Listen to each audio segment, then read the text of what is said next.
Bueno chicos, os traigo una super creepypasta, suscribíos. El nacimiento de Slenderman. Esto es algo que debo hacer. Sé que lo que me va a pasar me lo merezco, es el mejor castigo por los crímenes que cometí. Fueron acciones tan viles, tan abominables que la muerte no sería castigo suficiente. La gente merece saber la verdad. Estoy seguro de que no me queda mucho tiempo, hace tiempo que él me acecha. Recuerdo el día en el que pensamos en cometer esta abominación.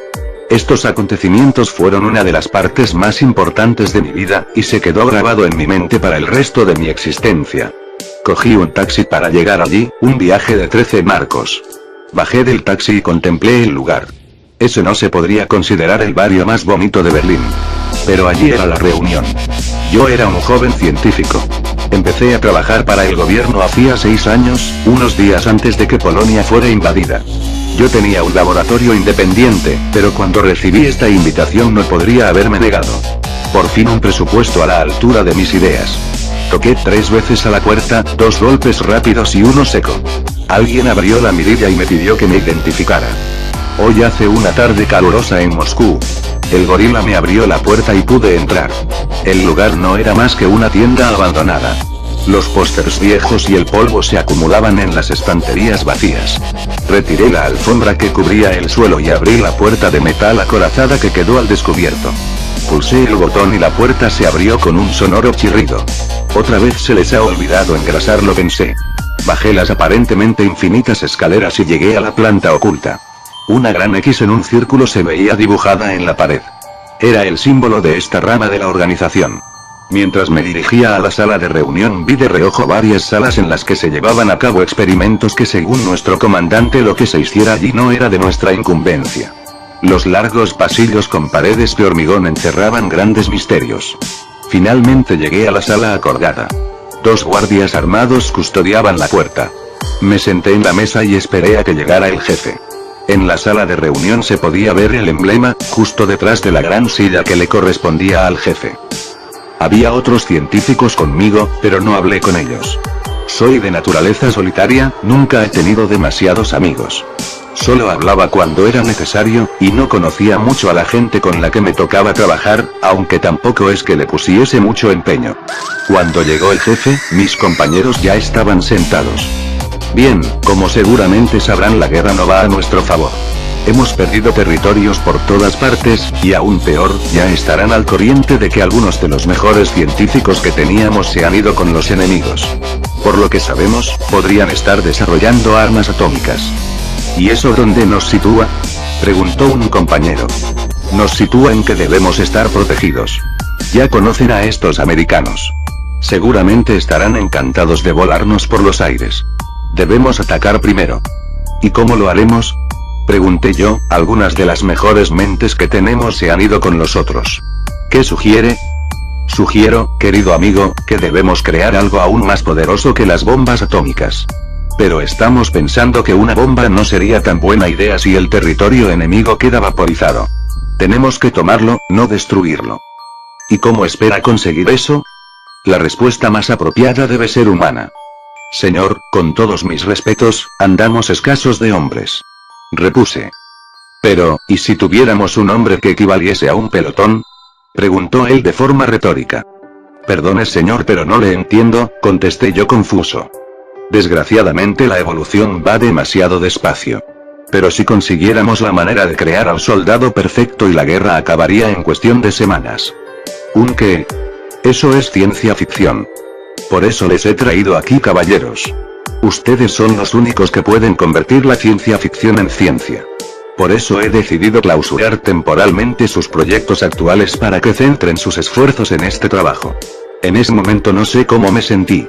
En parte creía que mi jefe estaba loco, que nuestra derrota aparentemente inmediata le había hecho perder un tornillo. Pero también me sentí emocionado ante la idea de llevar a cabo tal proeza. Durante el resto de la reunión, el jefe nos explicó cómo iba a organizar los grupos, y cómo se iba a ampliar el escaso presupuesto a ese experimento, mientras que se reduciría el dinero utilizado en fuerzas convencionales. Fui declarado parte del proyecto y me pusieron junto a unos científicos a los que conocía solo de vista. El jefe dijo que supervisaría el proyecto personalmente. Pasaron las semanas y los meses. Poco a poco íbamos consiguiendo resultados. Sabíamos cómo hacer al sujeto más fuerte, más rápido y más resistente. También hallamos cómo hacerle inmune a venenos, enfermedades e incluso a la radiación, ya que nuestro temor de que los aliados estuvieran desarrollando armas nucleares iba acrecentando a medida que pasaba el tiempo. Un día el jefe me convocó en su despacho. Disculpe señor, ¿para qué quería verme? Pregunté algo temeroso. Como supervisor de Proyecto 84B ya sabrá que estoy al corriente de cómo van las investigaciones, ¿verdad? Sí señor. ¿No lo estamos haciendo bien? A eso iba. Verá, en la teoría vamos bien, pero no en la práctica. No creo que nuestros enemigos huyan ante nuestros planos y proyectos. Necesito un sujeto de pruebas real ya. Pero señor, dije con un tono temeroso, nadie se ha presentado voluntario para el proyecto. Y si no es voluntario, corremos el riesgo de que utilice sus habilidades para matarnos. Ese hombre me daba miedo. Había sido elegido a dedo por el mismísimo Hitler, y se rumoreaba que lo había elegido por sus antecedentes. Se decía que secuestraba personas y trataba de mejorarlas mediante crueles experimentos. Por eso sentí un nudo en el estómago en el momento en el que lanzó en aquella reunión la idea del supersoldado. Bueno, contestó él, en caso de que no encuentre un sujeto de pruebas voluntario se le considerará como voluntario. Salí de allí completamente pálido. Hablé con mis compañeros y les expliqué que debía ausentarme debido a que tenía que encontrar a un sujeto. Busqué por todo Berlín, visité todas las tabernas, todos los campamentos, busqué entre todos los soldados. Nadie quería ayudarme. Les ofrecí dinero, trabajo, un lugar seguro para ellos y sus familias, pero desde el soldado más valiente hasta el mendigo más desesperado todos rechazaban mi propuesta. Un día me encontraba bebiendo en un bar, en uno de los peores barrios de la ciudad. Tenía un aspecto horrible. Llevaba días sin dormir, tenía ojeras y estaba muy pálido, no podría dormir hasta que encontrara a un sujeto adecuado. No quería morir de forma lenta y dolorosa en un maldito experimento. Nunca he sido un hombre religioso, pero en aquel momento rezaba al borde del llanto sobre mi cerveza. Y Dios escuchó mis plegarias, al levantar la cabeza le vi. Llevaba un mono de soldado destrozado, y su cara no tenía mejor aspecto. No estaba borracho, pero la tristeza se reflejaba en sus ojos. Más que tristeza, agonía. Sostenía una cerveza en la mano y no miraba a ningún sitio en concreto. Parecía llevar días sin afeitarse, e incluso donde yo estaba llegaba un poco la peste. A su espalda colgaba una mochila. Me acerqué a él e hicimos contacto visual. Él percibió mi agonía igual que yo lo había hecho. ¿Qué quiere?, preguntó. Su voz era bronca, y parecía que en cualquier momento se me iba a lanzar al cuello. Yo intenté sonar despreocupado, casi como casual, pero estoy seguro de que notó el tembleque de mi voz. Solo soy un inocente bebedor. Yo también, pero no tengo nada de inocente, dijo él en un tono depresivo. ¿Y eso por qué? ¿De verdad quieres saber mi historia? Asentí con la cabeza. Verá, yo solía ser soldado, aunque figuro que ya se lo imaginaba por mi uniforme. Vivía en una granjita cercana a un bosque lejos de aquí con mi mujer y mi hijo. Teníamos una vida humilde pero muy feliz. Solía pasear con mi mujer, íbamos al cine, y me encantaba pasar el tiempo con mi hijo. Pescábamos, dábamos paseos por el bosque, y le encantaba jugar en los parques. Todos los días le compraba unas chucherías y nos íbamos al parque o de excursión. Se podría decir que nuestro sitio era el bosque. Sin embargo, tuvimos una mala cosecha y perdimos mucho dinero. Tenía que alimentar a mi familia, y yo no tenía estudios. No podía encontrar un buen trabajo, así que me uní al ejército. Yo no apoyo las ideas de Hitler, de hecho ni me gusta. Es un asesino, pero me tragué el orgullo y me hice otra de sus marionetas. No salí a combatir ni nada. No tuve la oportunidad. Hace 2 semanas me dieron la noticia. Recuerdo el día. El coronel nos informó acerca de algunos lugares que habían sido bombardeados. El color de mi piel cambió cuando oí que donde se ubicaba mi granja estaba en la lista. Algunos hablaron con el comandante y le suplicaron que les dejaran ir a sus casas para saber si sus familias estaban bien, pero se negó en redondo. Yo esperé hasta la noche para salir. Noqueé a un soldado y robé un coche. Tras casi un día de trayecto llegué a mi casa. Ya no estaba allí. Me quedé allí quieto, de pie, observando atónito que todo lo que quería había desaparecido en un momento. Se veían los cimientos y los restos carbonizados, pero nada más. Me acerqué corriendo. Fui al dormitorio de mi hijo, y no estaba. Fui al de mi mujer y tampoco estaba. Bajé al sótano, pero estaba vacío. Subí a mi cuarto y allí les vi. Eran dos esqueletos carbonizados. Apenas eran reconocibles. Llevaban puestos unos pocos jirones quemados, todavía les quedaba algo de pelo y su piel negra dejaba ver los huesos. Su estado de descomposición era evidente. Me puse a llorar de rodillas. Estuve allí horas, hasta que se puso el sol. Cuando paré, me fijé en un detalle. Aunque estaba todo calcinado y apenas quedaba nada, encontré una fotografía. Era la del día de mi boda. En ella estaba mi mujer sonriente mientras yo le besaba en la mejilla. Ella llevaba un precioso vestido de boda, y yo tenía un traje negro, el cual había sido hecho a mano por mi anciana madre costurera. Una lágrima salió de mis ojos, resbaló por mis mejillas y cayó en la fotografía. Estando de rodillas, vi un destello debajo de la cama. Era un baúl de metal, y yo sabía de sobra qué contenía. Lo saqué y lo abrí. Era un milagro que estuviera entero. Mi traje negro de boda seguía ahí, intacto. Lo metí en la mochila que ahora ve y me fui lejos de ese lugar. Lo único que tenía allí eran recuerdos, y eso puedo llevarlo a donde sea. Cuando terminó de contarme su historia, me dejó en estado de shock. No sabía qué decir. Le puse una mano en el hombro y le dije lo mucho que lo sentía. Si no me suicidó, continuó, no es porque sea un cobarde, sino porque no quiero morir de forma inútil.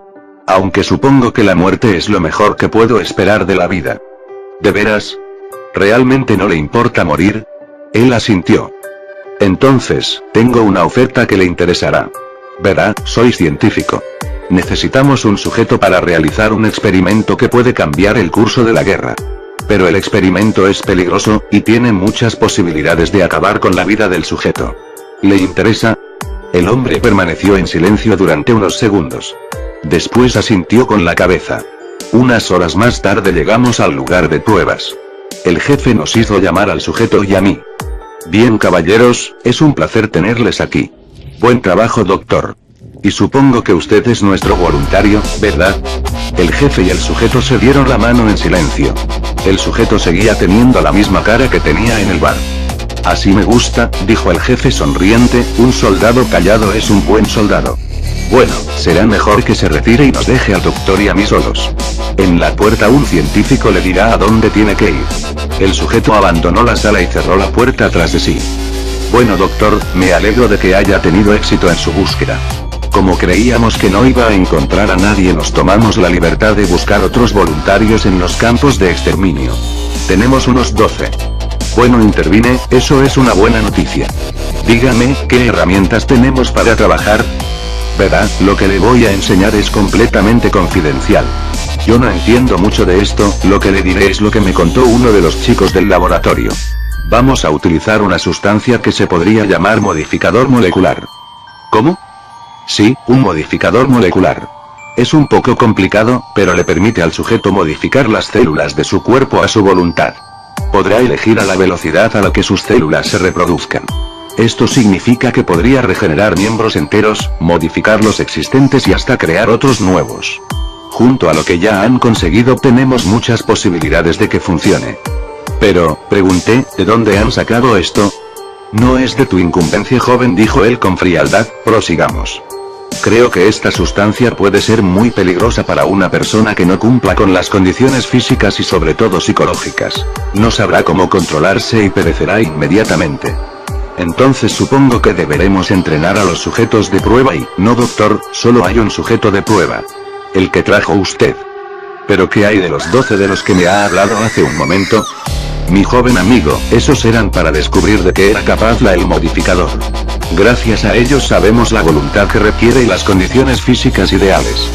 Así que están todos y muertos, concluyó la frase. Bueno, ahora quiero que se ponga de acuerdo con los ingenieros y aprenda cómo puede hacer que la fórmula no sea letal. Durante el siguiente par de meses no hice otra cosa sino trabajar. Aprendí a configurar la fórmula para hacer que se pudiera usar sin matar al sujeto. Ayudé a los ingenieros a construir la máquina en la que lo administraríamos. El sujeto, nunca aprendí su nombre, así me afectaría menos su muerte o su destino, fue obligado a consumir una dieta estricta y a hacer mucho ejercicio. Pronto consiguió una forma física formidable, pero mentalmente seguía hecho polvo. No importaba qué estuviera haciendo, siempre llevaba a todas partes su traje negro de boda. Incluso se acostaba con él. Ni sabía si se lo quitaba para ducharse. No hablaba. Le comuniqué mis inquietudes al jefe, pero él decía que no podíamos echarnos atrás tras tanto tiempo y que si moría ya encontraríamos a otro sujeto. Finalmente llegó el día del experimento. Todo el mundo estaba listo. Estábamos en una sala llena de máquinas y de gente trabajando. Había unos cámaras que tenían la tarea de grabar el experimento para su posterior análisis. Acompañé al sujeto a una especie de cabina metálica que tenía un pequeño pero grueso cristal desde donde podríamos ver su rostro y parte del torso. Ni siquiera para la prueba se quitó el traje. Bien, ahora explicaré cómo vamos a hacer esto. Primero le meteremos en la máquina y le inyectaremos el modificador molecular para que le haga efecto por dentro. Dolerá bastante, se lo advierto. A continuación el mismo modificador, esta vez en forma de gas, se meterá por los poros de su piel afectando de esta manera al exterior. Y por último la parte más importante.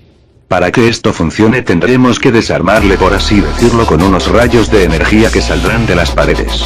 Si quiere sobrevivir tendrá que ordenarle a su cuerpo que le dé. Como tendrá el modificador en sus genes ya podrá hacerlo. Recuérdelo. Se metió en la máquina, le amarré bien con la ayuda de otros científicos y busqué entre los instrumentos una enorme jeringuilla. Miré al jefe, quien me observaba desde una ventana circular por encima mío. Echó una mirada atrás y al volver a mirarme asintió con la cabeza. Inyecté el suero y el sujeto hizo una mueca de dolor y se sacudió violentamente. Cerramos la cabina con una palanca y tras una combinación de botones la cabina se llenó de una niebla densa. Esperamos 20 segundos y después giré la palanca que activaba el rayo. La cabina se iluminó junto a un sonido ensordecedor. Tras unos segundos eternos pudimos ver lo que había dentro de la cabina. El ser que nos observaba ya no era humano ni por asomo. Lo único de humano que tenía era su forma y el traje negro que llevaba puesto. Su rostro se había esfumado. Su cabeza parecía un lienzo en blanco. No tenía ojos, ni boca, ni nariz, ni pelo, ni ningún rasgo facial. Todos los que pudimos verlo estábamos inmóviles. El sonido fue cortado por el megáfono llamándome. Me dirigí allí mientras todos seguían contemplando la criatura que tenían enfrente y que solo hacía pocos segundos era humano. El jefe me estaba esperando en su despacho. ¿Y bien? ¿Ha funcionado? ¿Funcionado? Dije furioso, lo único que he visto es que hemos convertido a un hombre en un monstruo, que creo que está muerto. ¿Muerto? Sí, no se mueve. Dele tiempo, doctor. Y a propósito, si vuelve usted a amenazarme le juro que descubrirá lo cómodas que son las instalaciones de un campo de concentración. Cuando estaba a punto de replicar, un científico entró corriendo en la sala. Doctor. Dijo jadeando, no sabría decir si del pánico o de la felicidad, se está moviendo. Está vivo. Oí cómo se descorchaba una botella de champán y el tintineo de unas copas. Parece que su experimento ha sido un éxito, dijo el jefe mientras servía 2 copas de champán, brindemos por ello. Ese día se celebró una gran fiesta en la que participamos todos. Hasta yo bebí un poco. Nosotros acabábamos de dar el primer paso de Alemania hacia la victoria. Y en buen momento. En esos momentos las estábamos pasando canutas, perdíamos a gente por todas partes. Al día siguiente tuvimos que volver al trabajo. Que estuviera vivo no demostraba nada, simplemente podríamos haber deformado a alguien. Hablando de eso, aunque aparentemente a nadie parecía importarle, yo no paraba de preguntarme de por qué su rostro había desaparecido. La lógica me decía que al formarse de nuevo no había sabido cómo recrear su rostro, pero también me preguntaba si lo que sucedía era que no quería que nadie volviera a verle la cara. Estar con esta nueva transformación no me parecía tan raro, ya que era la misma persona que antes excepto por su ausencia de rostro. Se movía silencioso y trajeado sin mediar palabra. Dejé de lado la filosofía y me centré en el trabajo. Lo transportamos a una sala de cristal extra grueso, resistente a la radiación y al fuego y comenzamos a hacer pruebas. Los espectadores éramos unos cuantos científicos, los mismos cámaras de la prueba y yo. El jefe estaba con nosotros, y era el que esperaba con más ansias ver su supersoldado. Empezamos a llenar la sala de radiación por unos conductos.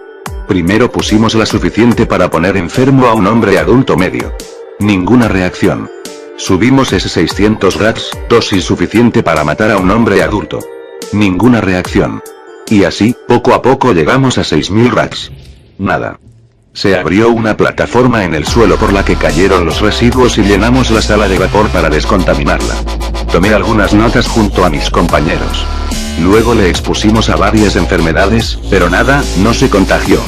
Tomamos más notas. Durante todas las pruebas el sujeto permaneció inmóvil, observándonos. Aunque eso era imposible.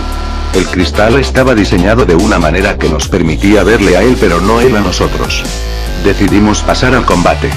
Trajimos a una persona con una bolsa en la cabeza y la metimos en la sala. Se la quitó y al ver a la criatura empezó a gritar. Golpeó las paredes y trató de escapar, pero la criatura cada vez se le acercaba más y más. Lo que sucedió a continuación nos dejó helados. De su espalda salió un tentáculo que atravesó al hombre por el estómago. Después salió otro más y atravesó al hombre por el pecho, y con el esfuerzo con el que se parte una rama seca rompió al individuo por la mitad. Unos de los cámaras empezó a vomitar, mientras los demás observábamos cautivados y aterrados al mismo tiempo.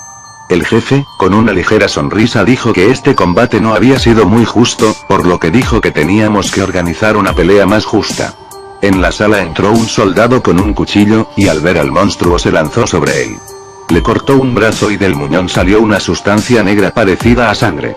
El ser convirtió la mano que le quedaba en garras con las cuales se rajó la cara al soldado y después de un rápido movimiento le abrió el estómago y sacó sus órganos, dejando el suelo completamente empapado de sangre. Cuando acabó con el soldado, ante nuestros incrédulos ojos hizo que su brazo volviera a crecer.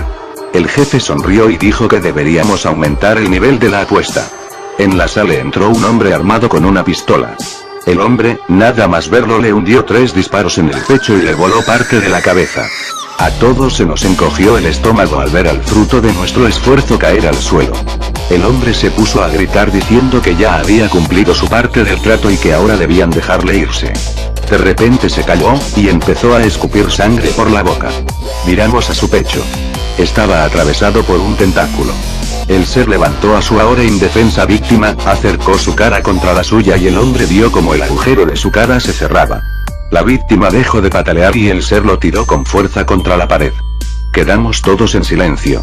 Mediante un vapor que salió de las paredes se obligó al ser a volver a su jaula y pasaron varias personas a limpiar la sangre y a recoger a los cadáveres en bolsas negras. El jefe no podía estar más orgulloso. Por fin había creado lo que quería, una máquina de matar perfecta que no sentía piedad, que era casi indestructible. Tal era su estado de ánimo, que incluso nos dio una bonificación salarial ese día.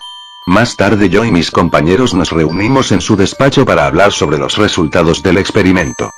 Caballeros, no podría estar más orgulloso. Por fin lo hemos conseguido. Ahora nada podrá detenernos. Señor, hay que hacer más pruebas. Le hemos visto actuar, pero todavía tenemos que verle trabajar en espacios abiertos.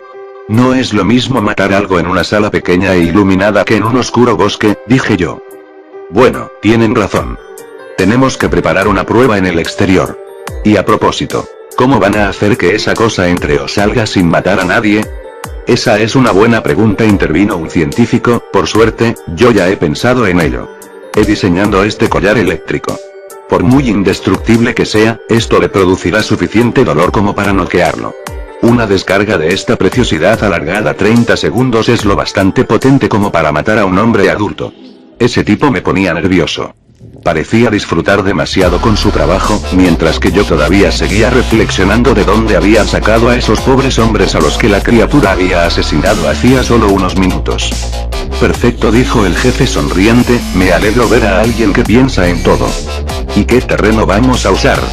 Pregunté yo, un área perteneciente a un bosque. Vallaremos el perímetro establecido y colocaremos torres de vigilancia por toda la zona desde las que nos informarán de cada paso que dé. A la noche del día siguiente todo estaba preparado y junto con mi equipo fui al despacho del jefe desde donde escucharíamos las transmisiones.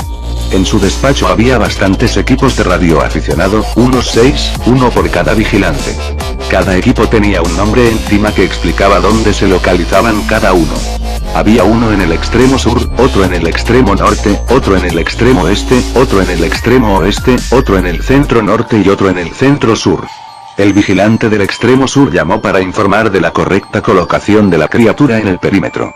Tras unos minutos de silencio el extremo este avisó de la visualización de la criatura y que parecía estar quieto, observándolo.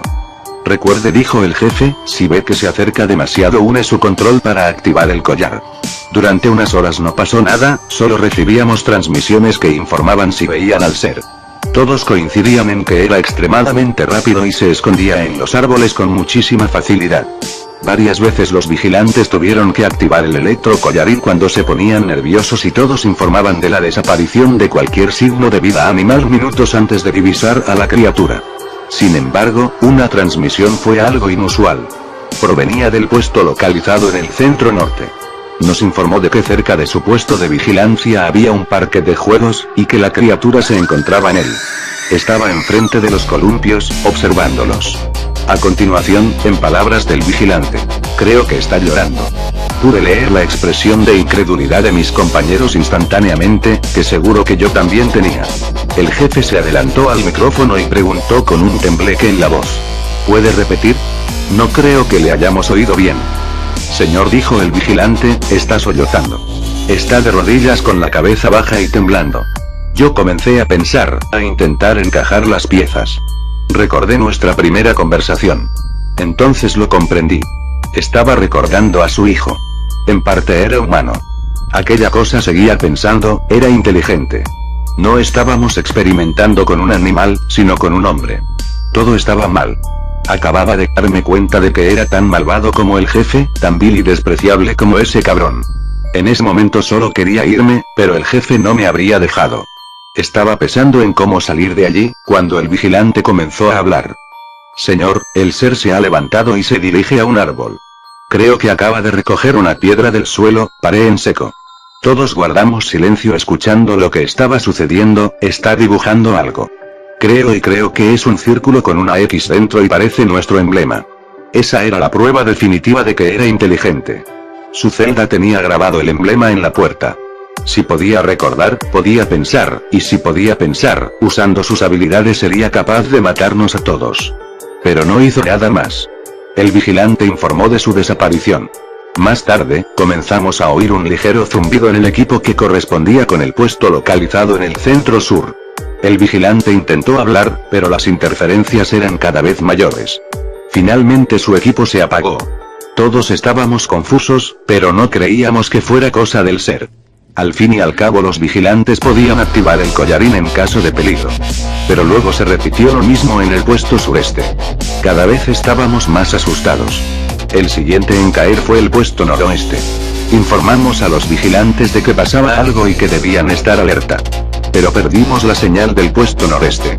Le dije al jefe que debíamos sacar a los hombres de allí, pero él no me hizo caso. Parecía que él se tomara esto como otra prueba. Con la desaparición del puesto noroeste, ya supe que había sido suficiente.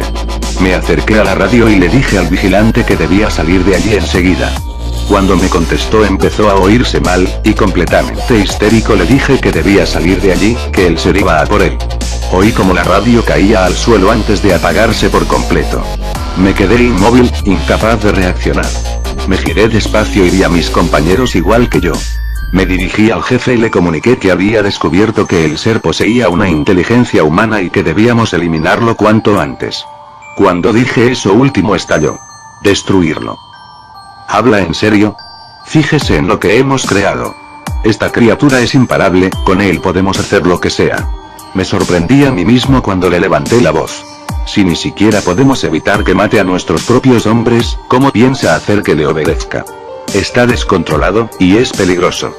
Ahórrese sus estúpidas quejas. Confíe en cómo él podríamos acabar con nuestros enemigos. No solo ganaremos la guerra, también dominaremos el mundo. Cuando dijo eso me convencí de que estaba loco. Estaba a punto de decírselo a la cara cuando uno de mis compañeros dijo: Señor, creo que deberíamos enviar a alguien a que lo encuentre. Si se escapa y tiene razón, dijo el jefe, recuperando su impasibilidad habitual. Enviaré a unos cuantos hombres inmediatamente. En cuanto a usted, dijo dirigiéndose a mí, lo mejor será que se tome un descanso para reflexionar. Aunque si prefiere la alternativa, y sabía de sobra en qué consistía la alternativa, y no era perder mi trabajo. Se me concedió un retiro de una semana, la cual pasé sin salir de casa. Estaba convencido de que el ser había escapado, que me seguía y que estaba al acecho.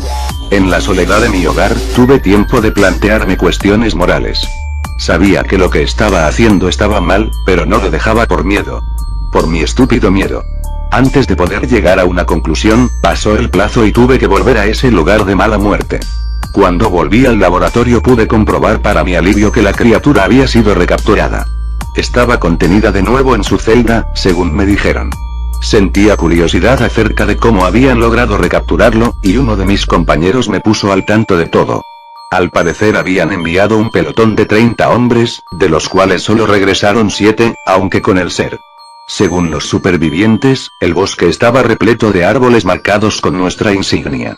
Buscaron en los puestos de vigilancia en busca de los hombres, pero estaban completamente desiertos. No había rastro de los cadáveres. A medida que pasaba el tiempo, un miembro del pelotón parecía desvanecerse sin dejar más que su arma en el suelo. Los hombres divisaron al ser repetidas veces, y al mero contacto visual disparaban debido al pánico, pero una vez que se desvanecía el humo de las armas el ser había desaparecido. Finalmente, consiguieron divisarlo y activaron el collar en vez de disparar. A continuación, mientras el ser estaba tumbado en el suelo le hundieron una ráfaga de tiros, incapacitándolo lo suficiente como para poder meterlo en una jaula especial y transportarlo en helicóptero a la base. El jefe al parecer se tomó la captura de la criatura como otra prueba. Ese hombre cada vez me daba más asco. Incluso aunque fueran sus propios hombres los que habían muerto, a él parecía no importarle. La verdad es que a veces fantaseaba con soltarlo con el monstruo para que experimentara lo que esas pobres personas habían vivido. Fui convocado por el jefe y tuve que ir a su despacho. Allí me recibió con una cara completamente seria. ¿Le ha servido ese retiro temporal para aclarar sus ideas? Sí, mentí, me ha venido bastante bien y creo que ya pienso con un poco más de claridad. Bien, me alegro de que nos entendamos. Ahora debes saber que ya estamos listos para usarlo. ¿Han aprendido a controlarlo? No, eso llevaría demasiado trabajo. Ahora hemos trazado el plan de soltarlo en las líneas enemigas y que siga su propia naturaleza. Ante su naturaleza, nuestros enemigos no sabrán cómo enfrentarse a él, y el miedo es el sentimiento más contagioso que existe. Pronto, podremos crear más como él. 100 como este garantizará nuestra victoria. Pero y una vez que hayamos ganado, ¿cómo les venceremos? Por muy fuertes que sean, no podrán con un enemigo que les conoce. La ignorancia es su fortaleza, el conocimiento, su enemigo más mortal. ¿Para qué quería verme? Hizo bien con el primer sujeto. Quiero que encuentre más. Esa frase hizo que se me encogiera el estómago. No pensaba arruinar las vidas de tanta gente. Me niego, dije yo de forma rotunda. ¿Cómo? ¿Qué ha dicho? Me temblaban todos los huesos del cuerpo, pero estaba decidido. He dicho que no lo haré. Doctor, espero que esté bromeando. No bromeo, señor. He dicho que no pienso hacerlo. No osé dirigirse a mí de esa manera. Lo sabía que no era lo bastante fuerte para hacer esto. Aquí mucha gente carece de la voluntad necesaria. Creí que dándole ese periodo de descanso podría darse cuenta de que vamos por el buen camino. Pero veo que me equivoqué. Creo que ya no son necesarios sus servicios. ¿Y qué piensa hacer sin mí? Yo le he dado vida a este proyecto. Sin mí no conseguirán nada. Por favor, usted ni siquiera fue el creador del suelo, no creó a la máquina, no hizo prácticamente nada destacable. Y lo sabe. Me había echado un farol, y no se lo había creído. Nada me impedirá matarle. El jefe sacó una pistola de su chaqueta y me apuntó. En ese momento oímos un gran ruido, seguido de una sacudida de la sala entera. Quedamos aturdidos unos segundos, y después reaccionamos. Habíamos pasado por alto el incesante pitido del radar. Estaba detectando montones de aviones. Habían llegado hasta Berlín. Salí de allí corriendo antes de que el jefe pudiera darse cuenta y me dirigí a la salida, pero a mitad de camino otro científico se chocó conmigo y me tiró al suelo. Parecía aún más asustado que yo. Gracias a Dios que estás aquí. Dijo él, tenemos que salir de aquí ahora mismo. ¿Cuántas explosiones puede aguantar este búnker? El peligro no está ahí fuera. Esas malditas explosiones han roto la jaula donde teníamos al experimento. Me quedé completamente paralizado. Mi compañero tiró de mí al tiempo que exclamaba que teníamos que salir de allí. Me recuperé del shock y estaba listo para salir cuando retumbó otra explosión. Pocos segundos después las luces comenzaron a tintinear hasta apagarse.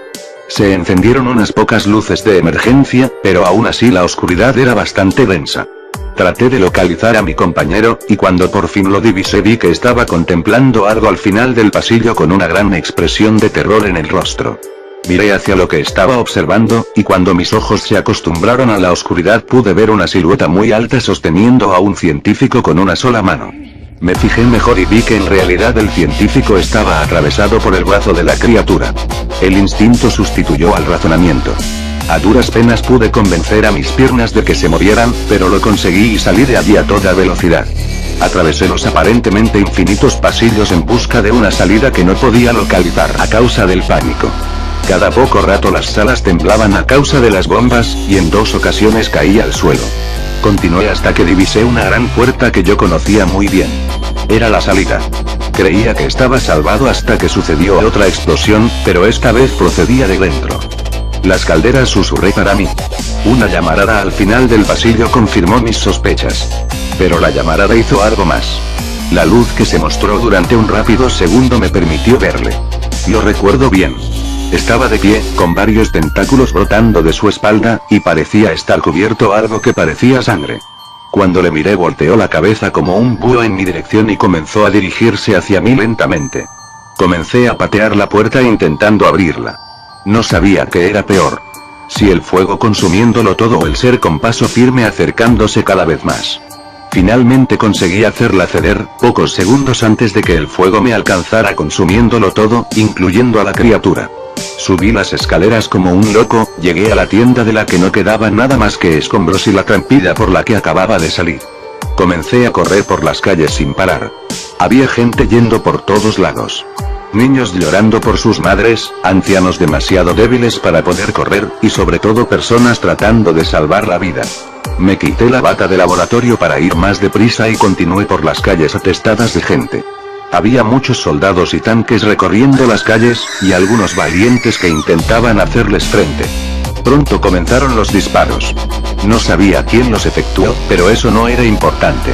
Lo importante era que una de las balas atravesó el cristal de un coche matando al conductor. Ante esa oportunidad me dirigí con velocidad al vehículo, saqué el cadáver de dentro y lo usé para escapar, conduciendo a toda velocidad y llevándome por delante todo lo que no se quitara de en medio. Me arrepiento mucho de eso, pero en ese momento no podía pensar con claridad. Conseguí salir de la ciudad en medio del caos y conduje tanto como pude hasta que el depósito de gasolina quedó vacío. Años más tarde traté de olvidar lo ocurrido y salir adelante. Ayudé en las labores de reconstrucción y con el dinero que había ganado en aquel experimento pude comprar una bonita casa en un pueblo cercano a un bosque, encontré un buen trabajo de ingeniero. Me casé, tuve hijos, y ellos tuvieron nietos, los cuales venían a visitarnos todas las semanas. Había conseguido ser feliz, pero ese sentimiento se desvaneció una tarde. Estaba en el salón viendo la televisión, mientras mi nieta de 14 años usaba su ordenador. Me aburrí de los programas que estaban poniendo y fui en busca de un libro. Al pasar por detrás de mi nieta me picó la curiosidad y quise ver qué estaba haciendo. Mi nieta era muy aficionada a la lectura y le encantaban las historias de terror. Según el título de la historia trataba sobre un ser llamado Slenderman. Sentí curiosidad y me puse a hojear lo que estaba viendo. Pero, al ver una de las fotos que acompañaban la historia se me paralizó el cuerpo, y me eché hacia atrás completamente aterrado. Era él. Era el ser. Estaba vivo. Abuelo, dijo mi nieta al ver mi cara de horror, ¿qué te pasa? ¿Estás bien? Afirmé con la cabeza. Cariño, ¿me dejas ver eso? Pregunté intentando sonar lo más natural posible. Claro, míralo si quieres, contestó ella un poco sorprendida. Leí la historia y me sorprendí aún más. Hablaba de todo. Su traje, su ausencia de rostro, su relación con los bosques, su preferencia por los niños, supongo que era debido al recuerdo de su hijo, incluso mostraba el símbolo de mi antigua organización como su marca. Me excusé y me fui a mi cuarto. Esa noche las más terribles pesadillas se agolpaban en mi mente, todas relacionadas con ese monstruo. Supe que mi fin había llegado hace pocos días. Salí a tomar un poco el aire al bosque colindante con la casa hace 2 días, y en uno de los árboles pude verlo. Ese maldito símbolo. Desde entonces no he vuelto a salir de casa. Me paso aquí todo el tiempo, y no permito a mi familia que venga de visitarme. Están preocupados, pero no quiero que les pase nada malo. De hecho, le he visto. A través de las ventanas. Está allí, en el bosque, riéndose de mí. Y cada vez más cerca. De hecho, ya han desaparecido 2 niños en el bosque. Mi hija les prohibió a mis nietos ni siquiera acercarse al bosque. Escribo esto desde mi cuarto. Cada vez que miro a la ventana le veo entre los árboles. No me atrevo a moverme.